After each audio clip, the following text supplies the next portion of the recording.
থাকো, আমি কি করি কাজগুলো সেরে নিই।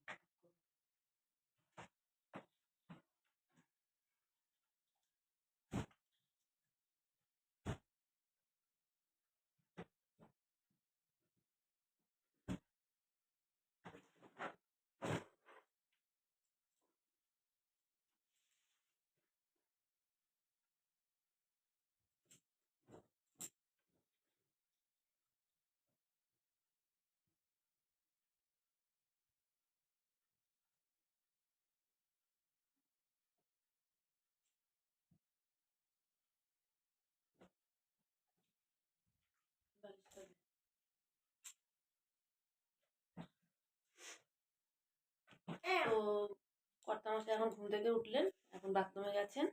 আমি যতক্ষণ এই চাদরগুলো তাড়াতাড়ি ভাঁজ করে নিই, তো তাড়াতাড়ি বেরোতে হবে তো।